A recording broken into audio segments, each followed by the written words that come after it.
What's up, everybody? I'm John Middlekauff. You know what I need you to do. Subscribe to our YouTube channel. We got content for days reacting to every NFL game all the time, every single day. Subscribe, like the videos. Let's go. Okay, let's do a little thing we like to call the mailbag at John Middlekauff. At John Middlekauff is the Instagram. Fire in those DMs. Get your questions answered here on the show. And yeah, let's talk because easiest way to get a hold of me, my Instagram DMs, fire in them, and we will start with Sam. How badass is this Eagles Rams game? I'm with you on winter football games. They're the absolute best. Just chilling on my couch, watching these two teams to see who's mentally tougher in addition to physically better. Can't beat it. I saw AJ Brown said that he wouldn't wish it upon his worst enemy to have to play in those conditions. Uh, I've told the story I think before, but it's not really even a story. You know, when you're a scout or what you work for a team, usually on game day, and I would say the Eagles are probably more buttoned up in terms of like what our dress code was than some teams. Always jealous of like the Packers and the Raiders. You kind of wear whatever you want, but you know, you wear a suit to the games. I only had one at the time.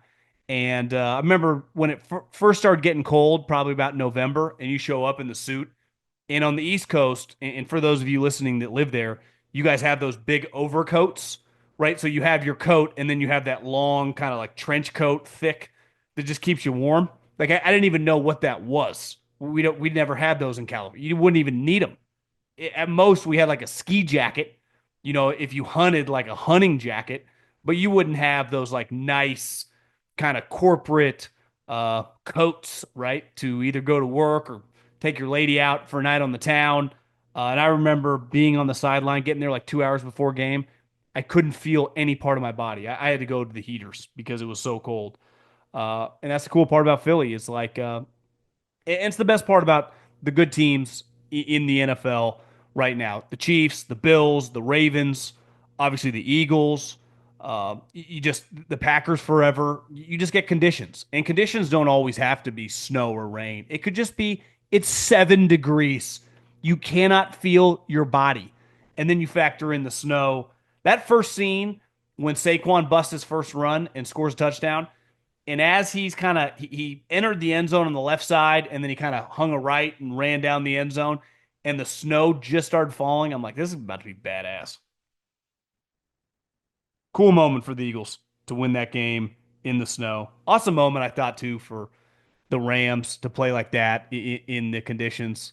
Uh, just a fantastic viewing experience. Like, I like, and the Super Bowl, I'm recording this part before the national championship. Totally understand putting those things in a controlled environment. But playoff games, first round, second round, third round, give me the conditties all day long. Question for the bag. With Ben Johnson becoming the new head coach of the Bears, do you think he'll be a success like McVay or be Adam Gase 2.0? I'd be stunned if he was Adam Gase 2.0. I mean, one thing with Adam Gase is he was Peyton's guy, and Peyton was the guy like being his reference, calling everybody, trying to get him a job. And obviously, he's smart and had worked for Saban. But Adam Gase clearly had some issues in terms of just the interaction aspect, like struggle with the media, struggle, just felt like he was just on the struggle bus with certain things when it came to communication. It does feel like Ben Johnson, if you would have watched his press conference a year or two ago, probably a little less confident than he was. I watched him a lot this season, felt like he grew into himself. And listen, he's 38, 39 years old. 3 or 4 years ago, no one even knew who he was. So it takes some time. I would say Sean McVay, it'd be pretty tough. Sean McVay's a 101. Just his energy, his vibe. I mean, Sean McVay is an outlier. I would say best case scenario, he's more Kyle. The thing with Kyle is Kyle had been an offensive coordinator in the league for like 10 years before the Niners hired him. Had been calling plays for a long, long time and had been multiple places. So I don't think we're going to see Adam Gase, but I could you see Matt Nagy? Just it feels like this is not going that well. Potentially, if I was going to bet, is it going to be successful or fail? I would just bet fail.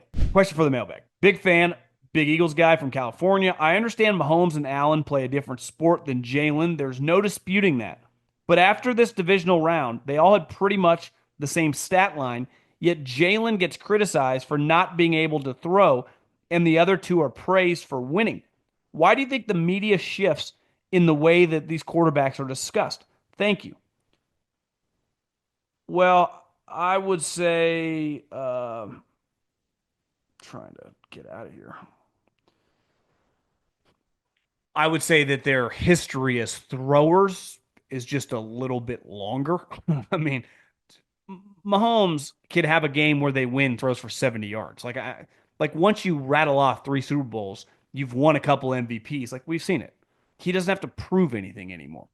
Like he's not in the prove it mode. He's in the win it mode. Start stacking up chips. Josh Allen has a pretty long resume of throwing a lot of touchdowns and being a dynamic thrower of the ball. So on an individual game basis, we're not going to ebb and flow with a take. Josh Allen, I don't know, ran for multiple touchdowns and played awesome football in a game where his team, let's face it, probably isn't as talented as the Ravens. So, like, I'm just judging it differently. When you watch Jalen, I give everyone in that game a little bit of a pass because of the conditions. But I think big picture, we have to question like Jalen is not the thrower of these guys. And I don't mean like when he's scrambling around and throws the ball down the field, like he can throw the ball. I just mean as a consistent passer within the pocket. I think we have to acknowledge that's not really his game. Luckily, he's on a team that's so fucking stacked, it doesn't matter all the time. Love and intern Jackson. The fact that he pestered you on the golf course and you gave him a shot. I he had I think he had picked my brain. I had picked his brain. We had done some golf videos.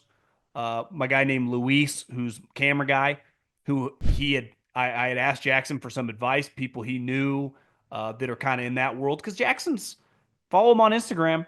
Jackson's hustling. And so he pointed me in a direction. He just came up to me. I was hitting some golf balls, and I realized the guy was passionate. You could feel it. And hell, I was once that guy. Just a lot of passion. This is a good question. Question. When you lost your hair, did you go through any period of grief or was it or such as being anxious about it? How old were you when you committed to shaving it? Watching your content and hearing you discuss it in a matter of fact way really helped me get over losing my hair to join the bald brotherhood. I think for most men that are having some follicle challenges at any point in our life, I started losing my hair in college. I remember being at Cal Poly, not listening in class, probably reading the newspaper, the Cal Poly newspaper, not like a newspaper. I don't even know if those exist on campuses anymore, and just looking down and seeing hair fall out. And I came from a family of bald men. So, and I think it comes from your mother's side. Well, her dad was bald, and everyone on her side was basically bald. My cousins were bald. I knew I was in trouble. So, yeah, I mean, I was insecure, anxious. You could use any way to describe it. For years, you hold on, and then you just get to a point where it's like, what are we doing? And you just shave it. And, I think the thing you're most insecure about, any young person listening to this that's kind of going through that, which I imagine is a decent amount, is you're like, especially if you're single, like, can I still get laid? Like, are girls gonna want to go out with me? Like, that's probably your biggest insecurity. And just, am I gonna look funny? Because like when I was in junior high and in high school, I had a buzzed head a lot of the time. I felt like, but you don't even. It's not even crossing your mind like how I look with this or without that. And then you get a little older, you grow your hair out a little bit, and it just becomes then you get in the professional world and you put some gel in there and all of a sudden it just starts going away. So you don't really have a choice. Sometimes I mess with Maria. I act like I'm gonna go to Turkey and get the plugs. I mean, it feels like all the rage right now. Everyone flying over there getting plugs for like $4,000 or $5,000. Really, if you do it with them, I think they take care of you. I've heard it's very intriguing, but then I think, well, then I'll just be another guy with hair. So the bald's in right now. especially in the podcast world. The number one podcaster is a bald guy, obviously The Rock. I'm just gonna ride the bald wave. I shaved it with like a buzz, basically like a zero, probably for a couple years before I took like the Mach 3 or 5 razor to it, which is now I do. Just shaved it today actually. Question for the bag. 26-year-old dairy farmer from Wisconsin. Do you think there are a lot of NFL front offices that rather than playing for championships are trying to play it safe and just be competitive to keep their jobs? Seems like big swings can win you a Super Bowl or get you fired if they don't work out. I think there are a lot of guys who hesitate to put their nuts on the table and take a big swing because they are worried about losing their job, yes. And they would rather just be a competitive 8, 9, 10-ish win team, compete for a wild card, than ever have the upside of being a dominant team. Because if it backfires, it could be a disaster. And that's, I would say, making big trades. I mean, look, when McVay got to the Rams, they started taking big ass swings. They started swinging for the fences. And it took a while for it to work, but it eventually did. Andy Reid's been taking big swings since he got the Eagles job. I mean, you go look back to Terrell Owens, and he's never been afraid of that.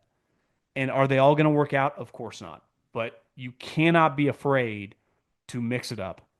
And that goes both ways. Trade for a player or trade a player away. And I think the younger and younger the GMs get, I do think the more inclined they are. One, the money's pretty big right now. So if I become a GM and I sign a 4-year contract at $4 million a year, after taxes or whatever, I got $3 or $4 million for sure in the bank. And obviously, I've been an assistant GM. I'm a GM. I'm making a lot of money. So like, even if I do get fired, I'm gonna be okay, right? And my family's gonna be okay. My kids can still go to private school. We got a nice house. We're gonna be okay. But if I make a swing and this works, I'm gonna get. It took balls. It's probably easier for Andy than it was for Veach. But I think Veach has been around Andy so long. When they traded Tyreek Hill, it's like, damn, man, that's pretty ballsy. And it's the best thing that they've done, I would say, minus Patrick Mahomes of the run. And Veach was, making 7 figures at the time, but now he's going to make a lot of money. Contract extensions, huge raises because of what happened these last 2 years into now. So, I mean, look at Howie. I mean, people, whenever the Eagles go through tough times, the finger gets pointed at him, rightfully so. But look at how good he is. Like anyone could have had Saquon Barkley for like 30. It's like, okay, he wanted to go to the Eagles. True, but they were offering him $27 million guaranteed. Someone could have offered him 38, 40. Anyone in the top 8 could have drafted Jalen Carter. Zach Bond, all these defensive coordinators watched him as a free agent. They could have been like, you know what? We should move him positions.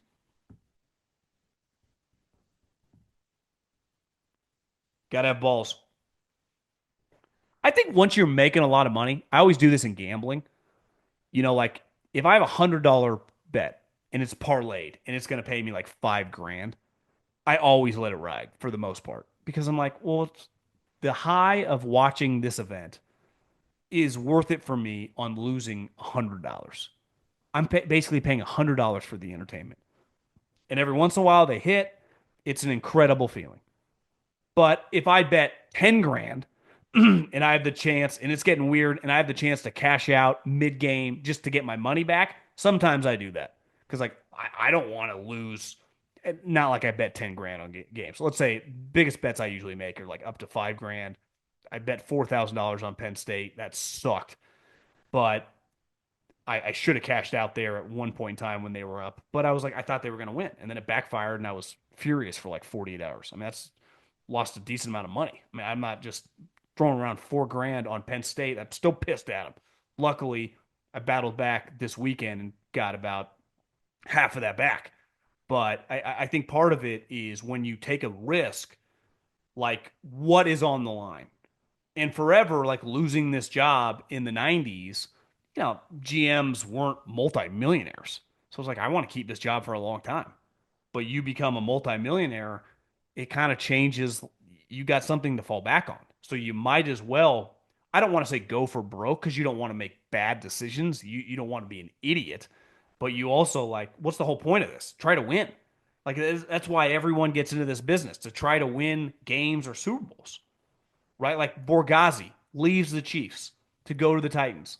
Probably a lot easier for him to make that move. It's like, well, he's got a bunch of rings. I mean, the guy's been to a lot of Super Bowls, won 3 rings. So even if he's got to pack up his office and leave before this season ends, it's easier to do it when you've won 3 Super Bowls in the last 5 years. If you hadn't won one, you're like, well, I'm making a lot of money being Veach's number two. Is this the right job? You're like, well, I've already won 3 Super Bowls. We've been to another one. Like, is a fourth one really going to change my life? I'm making, let's just pick a number, $900,000 as the number two. The Titans are offering me a 5 year contract at $3.5, $4 million a year. That's going to change my life. I get to, it's not like I got to go to some shitty city. I get to go to Nashville as a Super Bowl champ and run the organization. So I think everything is based on timing. And if you're him, like you've already won, you've made a lot of money now. You might as well, you don't have to do it right away, but over the course of like 24 months, you should have an idea. If something pops up that I think can be a game changer, I'm going to think long and hard about pulling the trigger. NFL playoffs. We're talking about the NFL playoffs. You bet we are. Get in on the action at DraftKings Sportsbook, an official sports betting partner of the NFL. Scoring touchdowns is a key to winning in the NFL playoffs. And the key to you scoring big is betting on them at DraftKings, the number one place to bet touchdowns. Ready to place your first bet? Try betting on something as simple like a player to score a touchdown. Go to DraftKings Sportsbook app and make your pick. Here's another reason to watch your favorite players crush it in the playoffs. New customers bet $5 to get 200 in bonus bets instantly. Score big during the NFL playoffs with the DraftKings Sportsbook. Download the DraftKings Sportsbook app. Use the code JOHN, J-O-H-N. That's code JOHN for new customers to get 200 in bonus bets instantly when you bet just $5. Only on DraftKings Sportsbook. The crown is yours. This is, I guess, a little old. Where do you think Ben Johnson's going to coach? The Bears. Based on things I've seen, it seems you're giving the Raiders a shot. I know Brady is there, but why? Then there's clean slate nonsense. This is kind of an old question. I think the thing with Brady, which clearly he tried to get aggressive with Ben Johnson and sell him on it. And this is what I told the coward. If I was Ben Johnson, even if Brady can sell me, and I'm sure you're having a conversation with Brady, you're zooming with Brady, maybe you have a one-on-one with him the night before the game or the day before the game, and you just spend a couple hours with Tom. Like, let's face it, Tom Brady is kind of the Michael Jordan of football. So if he wants you and is interested in you being a part of what he's doing, you think someone under 40 years old is not going to take him very, very seriously? And I do think if Tom Brady, instead of calling games for Fox, was just the John Elway of John Elway was the Broncos of the Raiders. Like, hey, I live in Vegas. I built a compound out where the Mark Davis and the Dana Whites live. This is my home. And I'm going to come into the office. Yeah, there's some days I might play a little golf, but I'm going to be in the office a lot. This is my job. This is my full-time job. I'm going to be there hand in hand with you. I'm going to help you in free agency. Definitely going to help you in the draft, help you with coaches. I'll help you anything you need. I'm going to be there for you. I want you to be a part of what we want to do. I think that would have been hard to turn down because just put yourself in Ben Johnson's shoes. You're like, I get to work hand in hand with Tom Brady. Like it'd be, even if you want to come back, well, he's never even done it. Yeah, I think it would be pretty intriguing. But that wasn't the case. Like Tom just built a compound in Florida. By all accounts, he's going to keep doing the Fox job for several more years. And maybe it's till all of his kids or, maybe graduate high school, then he would transition. But like, it's not as intriguing. It's like, I still have to go into the office and see Mark Davis. And that was, Vic Tafur, who's covered the Raiders forever, was reporting that this was serious. So I believed it. And I believe these reports. Like, I do think Ben Johnson thought long and hard.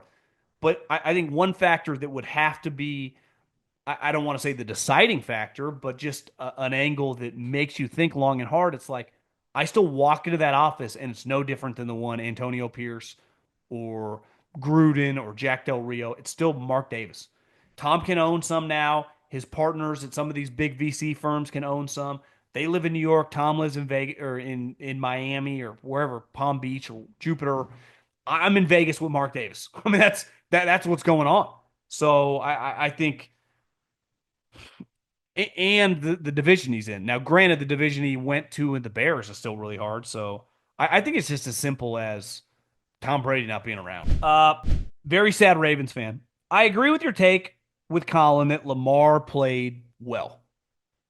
I think my take was he played better than he has in the past. Right? In the past, he was atrocious. He was not. He was good in the second half. I mean, he was good on that final drive. He looked much more like himself at points yesterday than he has in previous games. But the turnovers were killer. You said it with another coaching loss. So my question is, do the Ravens move on from Harbaugh and try to get a fresh voice in the locker room? I'm thinking about how the Eagles won after getting rid of Andy and if it would help. If not, what can the Ravens do to get over the hump? Thanks for the quality content. Yeah, I really thought yesterday was they had a little success on that first drive throwing, and I actually think that ended up being their demise because they stuck with the pass so much throughout the game where it's like, guys, hand the ball to 22. Have Lamar keep it. Do the game plan that you just did against the Steelers. Try to run it 50 times for 400 yards and win the game, even if the score is not as high. Win the game 24-20.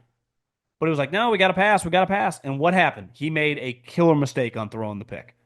Now, they ended up not getting points out of that pick, if memory serves me correct. But still, that ruined a possession.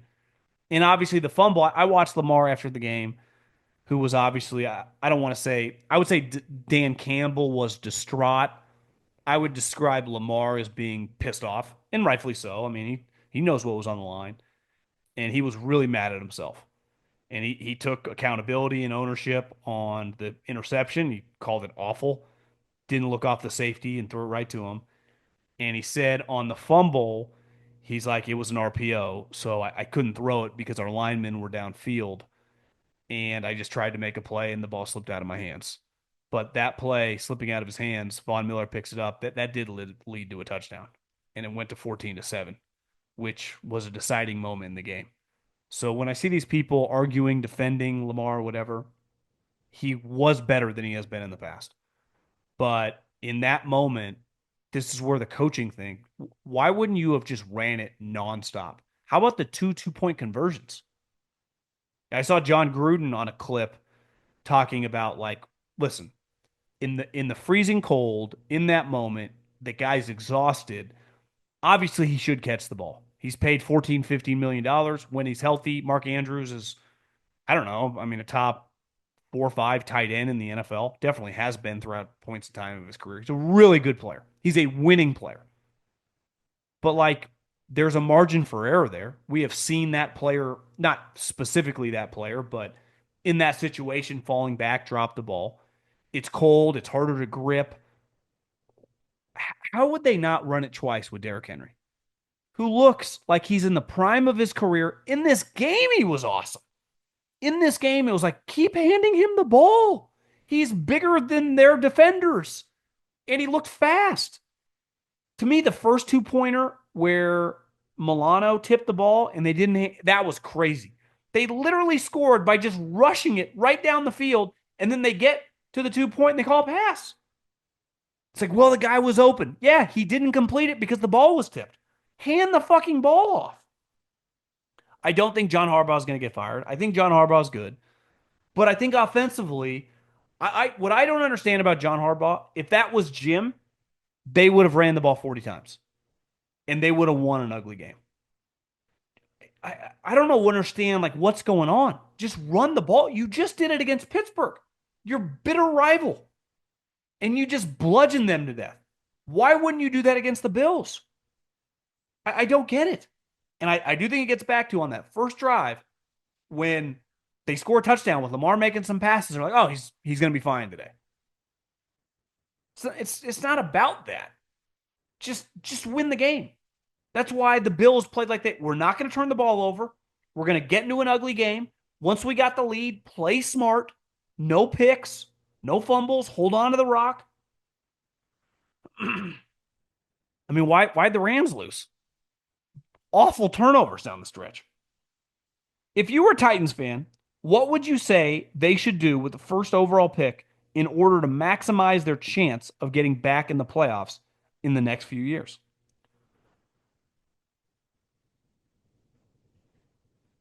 You know, their new GM was with the Chiefs during the Patrick Mahomes draft time, right? He was there when they drafted Patrick. So he knows about the conviction in that office when it came to that player.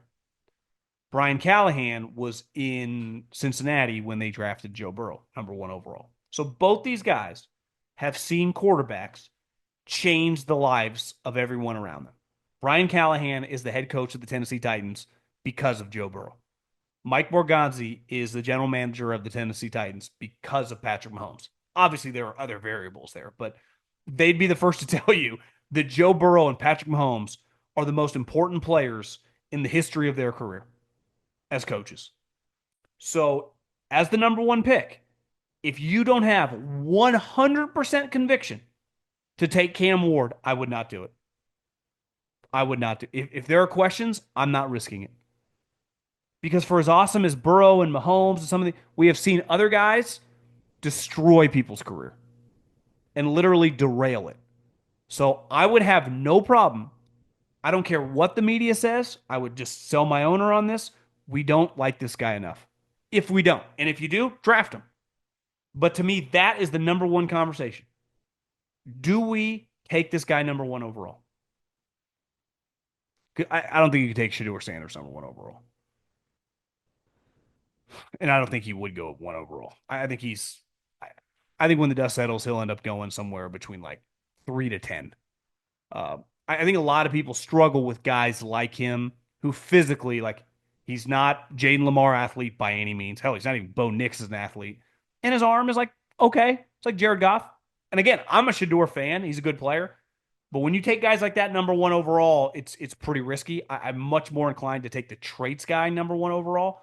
But again, like I gotta like the guy. I had a scout text me the other day, like I couldn't take Cam Ward in the top 15. So all these players, they're going to be people with second round grades on these guys. There were people last year with Penix and Bo Nix that thought they were second rounders. So like you got to be cool if you also pass on them that like Cam Ward is going to go to another team and he could be awesome. So it's like, do you have enough conviction to do that and live with it? Hell, the 49ers and the Bears passed on Patrick Mahomes. How'd that work out? Not good. So I would spend the majority of my energy over these next month of evaluating Cam Ward.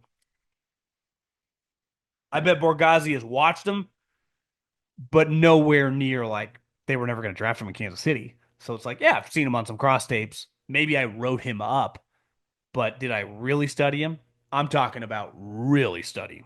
It's like Adam Peters last year when he went to Washington.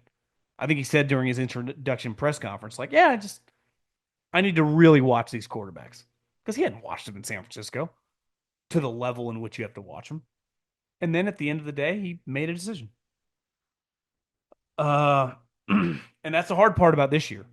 It's like Jaden Daniels, Drake May, Caleb Williams, they all would go higher than these guys. With Washington going for the NFC title, after revamping their entire franchise top down, we now see how important the big four of football are. The owner, the GM, the head coach, and the quarterback are all four pillars of football. And if you could pick your current fantasy big four, who would it be? Interested. Well, there's just not a better one right now than the Chiefs. I don't even think that's arguable. For 20 years, it was Robert Kraft, it was Bill Belichick, coach and GM, and Tom Brady. And right now, I think it's clearly Clark Hunt, who I don't even know what he's necessarily doing, but it's if the owner is just solid, he's not like he's not really influencing football. He can ruin football, but he can just be solid and stay out of the way. And that's what I think Clark does a lot of the time. Um, it's Andy Mahomes of each. Is it even close? I think the Bills has really been underrated. I really do with McDermott, Josh, and Brandon Bean. Like they've done a really, really good job.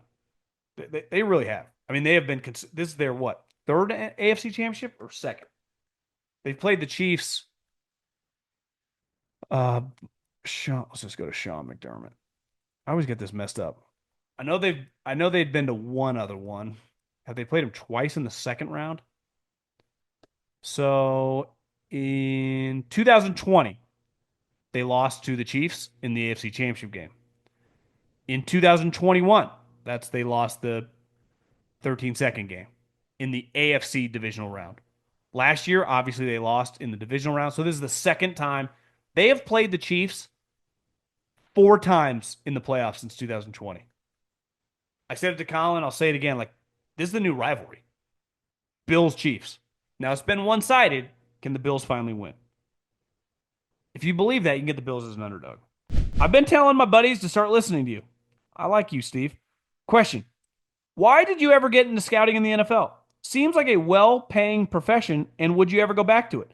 Just surprised because you seem really knowledgeable regarding NFL players. It's actually not a great paying job. It is once you start working your way up.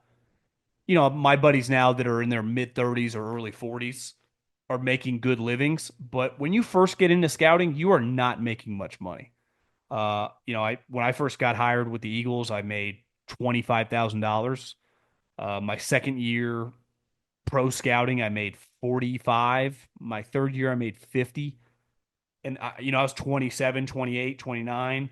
So my friends, just in private sector and sales, working in tech, I mean, we're making hundreds of thousands of dollars at the same age.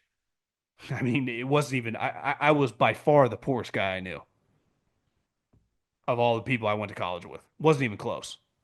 So you make a lot of money once you get to a certain level, like once you become the college scouting director, once you become the number two, like an assistant GM, you make seven, $800,000.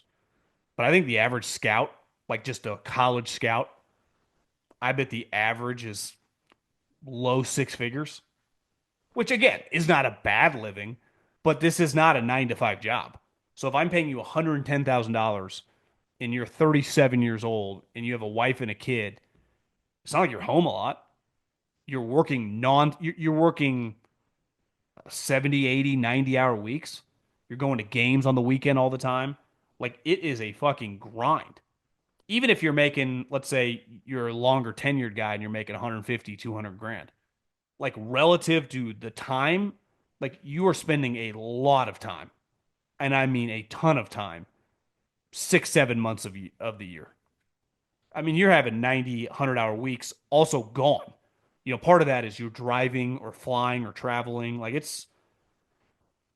I bet most professions, given like working for these billion-dollar corporations, given the time, if you did the same thing at Goldman Sachs or did the same thing at Tesla or whatever, you would be making 4x what you make working in football up until you get to a certain level. And even then, like once you become the college director, okay, now you're making 400, $500,000.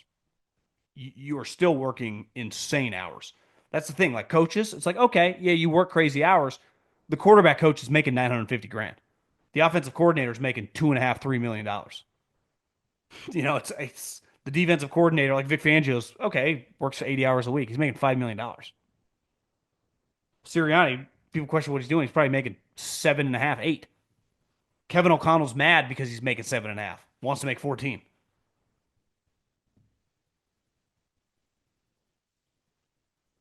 You make a lot of money in coaching.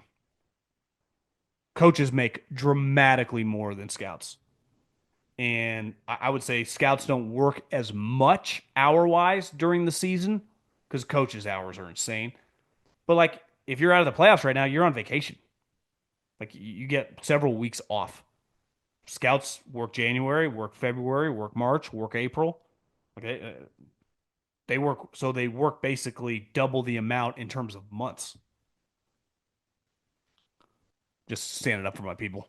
It's a hard job. It really is. And then the other thing is like if you're a good coach, right? If you're a quarterback coach and you're making 750 grand and you're 32 years old, and your quarterback starts balling,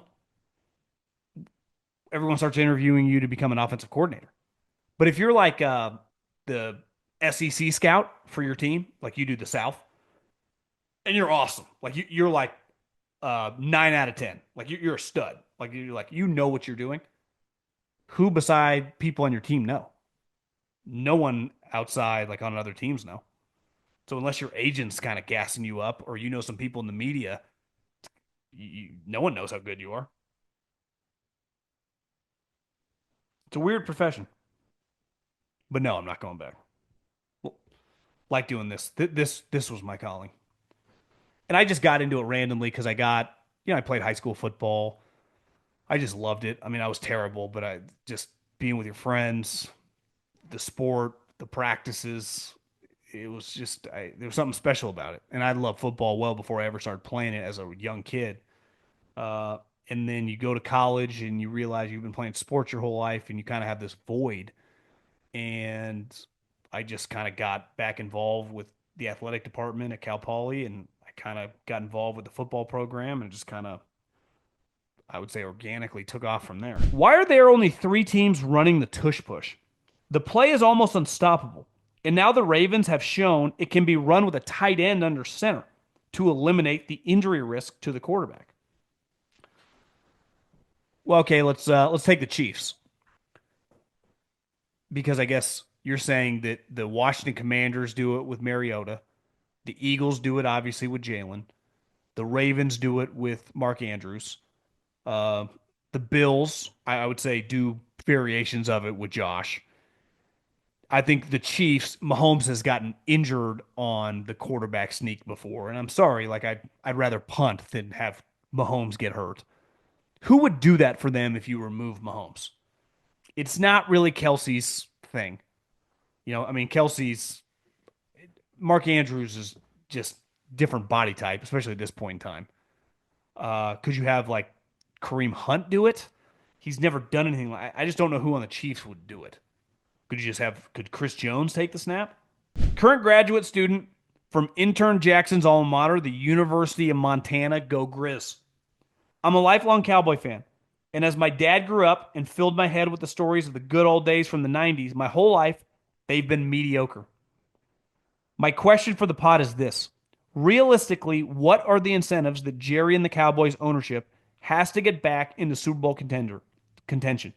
He has brilliantly positioned them as being this relevant in the media world, and always with the increased TV money, he is just printing cash. No matter who our next coach is, I seriously doubt Jerry's desire to bring us back in the Super Bowl contention.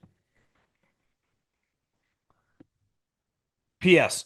Tips for navigating waste management during the weekend. Coming down with some buddies and we'll be on the course Saturday. Probably going to skip the 16th hole as we don't want to wake up at 4 a.m. But any tips?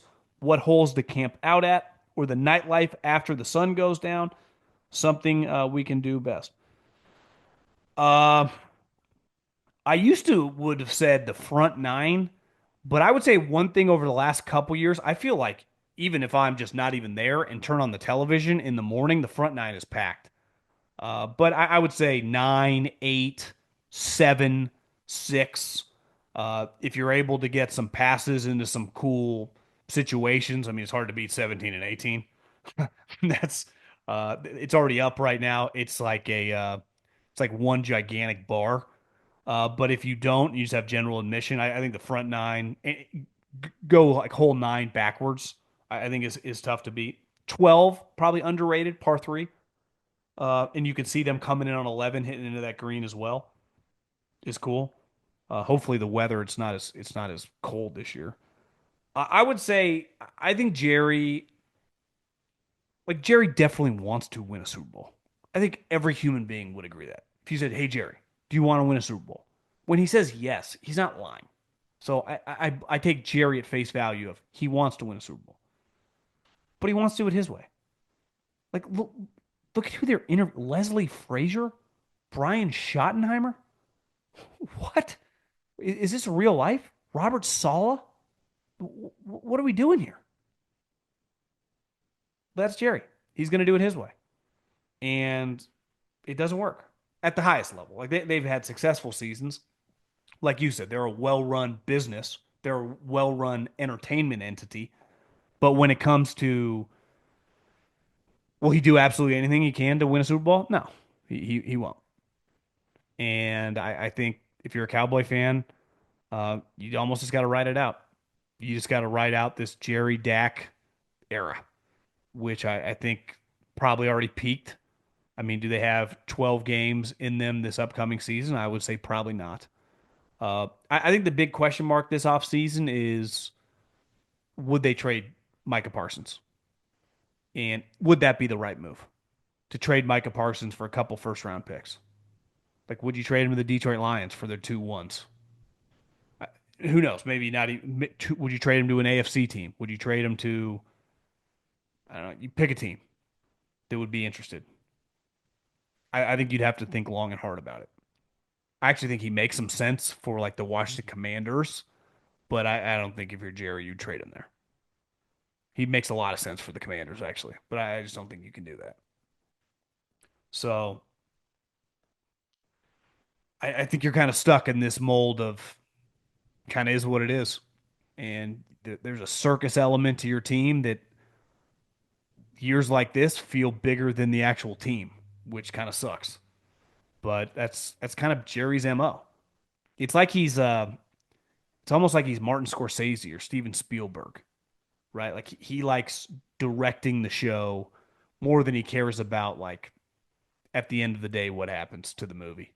He likes being in there, pulling some strings, making sure the picture looks like he wants to look like the picture.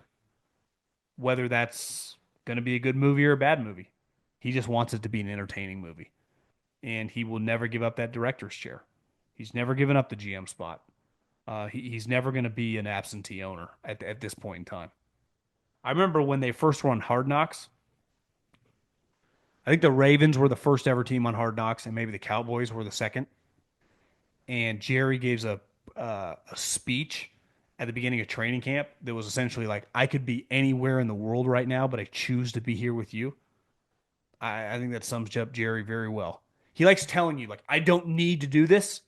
It's like, yeah, Jerry, but you are doing it. Yes, you could be in Milan. You could be in Australia. You could be fucking wherever the hell you want to be. But you're always going to be by the Cowboys. Because that is, at this point in time, and up until you die, the identity of Jerry Jones. And not just like, I'm the owner of the Cowboys, I control the Cowboys. When we make a signing, when we make a trade, when we make a coach hire, is what I want to do. What happened to the reports early on when they fired McCarthy? Jerry's kind of going solo. He's just calling people. Can't you just see Jerry in his office with like Steven going, "Dad, can we just do something normal here?" But anyone who's been around, I've never been around a billionaire 80-year-old, but I've been around some successful older people. They usually get more stubborn. I mean, they don't usually lighten up and give in. It usually gets worse if they're that hands on. And I think we have some examples in recent NFL history. It could get a lot uglier. Like that potential for that to happen is 100% on the table.